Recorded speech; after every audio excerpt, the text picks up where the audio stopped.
La tension au Donbass augmente d'un cran. Des échanges de tirs se multiplient le long de la ligne de front. Pendant que les autorités des républiques autonomes du Donbass annoncent des violations du cessez-le-feu et un plan d'attaque de l'armée ukrainienne, Kiev, en contrepartie, accuse les républiques pro-russes de transgresser les accords de Minsk. La Russie a organisé des manœuvres stratégiques de grande ampleur et se dit prête à défendre les populations russophones en cas d'agression.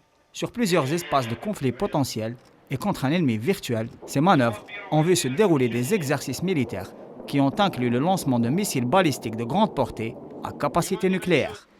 Pour la première fois depuis le début de la guerre de basse intensité en 2014, des corridors humanitaires ont été ouverts et les femmes, les enfants et les vieillards ont été évacués de l'autre côté de la frontière vers la Russie. Les bureaux de conscription ont commencé à accueillir des jeunes volontaires prêts à se rendre sur le front en cas de besoin.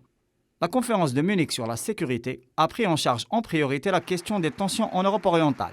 À cette occasion, Vladimir Zelensky, le président ukrainien, a encore une fois insisté sur la nécessité de l'implication militaire de l'OTAN et de l'Union européenne, au cas de l'embrasement du front ukrainien. Les Britanniques, présents militairement en Pologne et en mer Noire, ont annoncé qu'une offensive russe était imminente et qu'elle devait avoir lieu en début de semaine prochaine. La Maison-Blanche, pour sa part, a réitéré sa conviction, maintes fois matraquée, que Moscou se prépare à envahir l'Ukraine et que le président russe a, je cite, déjà pris sa décision. La zone de démarcation prévue par les accords de Minsk et séparant des centaines de milliers de soldats russes et ukrainiens, ainsi que des paramilitaires des deux camps, risque de se transformer rapidement en ligne de feu. La ligne de front du Donbass fait plus de 450 km. La Crimée est également passible d'embrasement, ce qui menace concrètement le vieux continent de guerre totale. L'Europe vit actuellement sur des charbons ardents.